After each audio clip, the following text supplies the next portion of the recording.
अयोध्या से बड़ी खबर, सपा प्रत्याशी अजीत प्रसाद ने किया नामांकन।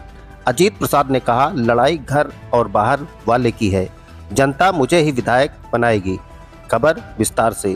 समाजवादी पार्टी के प्रत्याशी सांसद पुत्र अजीत प्रसाद ने 2 सेटों में दाखिल किया नामांकन पत्र। नामांकन पत्र दाखिल करने के बाद जीत का किया दावा। कहा, मिल्कीपुर की जनता ने तय कर लिया है, मुझे विधायक बनाएगी।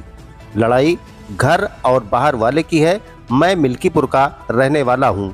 और भाजपा प्रत्याशी चंद्रभान पासवान रुदौली विधानसभा के सांसद अवधेश प्रसाद ने बयान दिया कि मिल्कीपुर की जनता मेरे पुत्र को ही विधायक बनाएगी।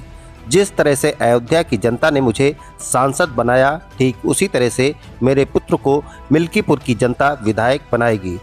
मिल्कीपुर में बनेगा इतिहास, होगी ऐतिहासिक जीत। मिल्कीपुर से ही निकलेगा संदेश। 2027 में बनेगी सपा की सरकार। नामांकन के पहले पिता पुत्र ने गुप्तार घाट के पंचमुखी हनुमान मंदिर व शहादतगंज हनुमान मंदिर में दर्शन पूजन कर लिया आशीर्वाद। नामांकन के दौरान जिला अध्यक्ष पारसनाथ यादव, पूर्व मंत्री पवन पांडे, पूर्व मंत्री आनंद सेन यादव, पूर्व विधायक जयशंकर पांडे, सपा नेता अनूप सिंह व लीलावती कुशवाहा रही मौजूद। मैं आप सबको भी धन्यवाद देता हूं कि आपने मुझे बोलने का मौका दिया है। मैंने अभी राम जी से आशीर्वाद लिया, हनुमान जी से लिया, सरयू जी का से आशीर्वाद लिया। मैंने नामांकन किया और 2 सेट में मैंने नामांकन किया है। बताइए आगे की रणनीति क्या? देखिए, मेरा टिकट तो सितंबर अक्टूबर में ही श्री अखिलेश यादव जी ने, अवधेश प्रसाद जी ने घोषित कर दिया था और मुझे अभी आप ही लोगों के माध्यम से पता लगा है कि भारतीय जनता पार्टी का उम्मीदवार कल घोषित हुआ है। तो जब उनके पास प्रत्याशी नहीं है तो वो चुनाव क्या लड़ेंगे?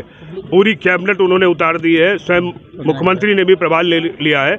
अगर उन्होंने विकास किया होता है, विकास की बात ही करी होती, तो ये दिन उनको देखना नहीं पड़ता है।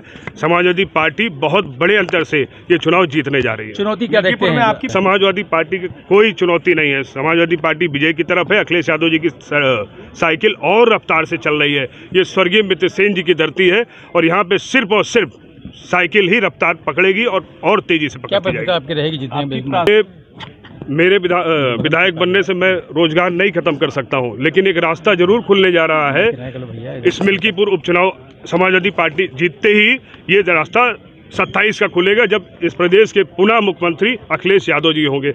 हर नौजवान को रोजगार मिलेगा। वहाँ पे मुझे नई जानकारी है, ये मिल्कीपुर की धरती सिर्फ और सिर्फ अखिलेश यादव जी की साइकिल को ही देख रही है और किसी से कोई मतलब नहीं, लड़ाई 2 में कोई भी नहीं है। जिस तरह बात करें, जानकारी नहीं है। मैं सिर्फ अपना काम कर रहा हूँ। मैं समाजवादी पार्टी से प्रत्याशी हूँ और कुछ नहीं।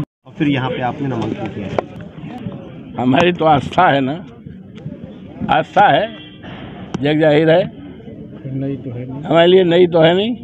मैं तो सरयू माता का दर्शन करता हूँ, पंचमुखी महाराज का दर्शन करता हूँ, हनुमान जी का दर्शन करता हूँ, भगवान का दर्शन करता हूँ और गाय माता को चरण छूता हूँ, गुड़ खिलाता हूँ, केला खिलाता हूँ। तो ये आज की नहीं है, ये हमारी आस्था है और इस आस्था को हम कहीं प्रचारित नहीं करते। ये पूजा पाठ का या आस्था का हम प्रचारित नहीं करते कि आप लोगों को बुला करके हम इसका प्रचार करें, अखबार में दे। ये आस्था का है, ये दिल से आस्था है। उसके अनुसार से हमें विश्वास भी है। हमें विश्वास है जब जब हम करते हैं हमेशा फतेह होता है। तो इस चुनाव में भी हम गए थे और अजीत प्रसाद भी गया था। तो निश्चित तौर से है, फतेह है। देखिए, आप मानते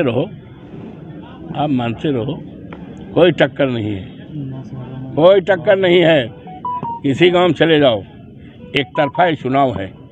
और अगर टक्कर होता तो आदरणीय मुख्यमंत्री जी योगी बाबा 6-7 बार ना आते। अगर टक्कर होता 16 मंत्री ना आते। ये टक्कर नहीं है।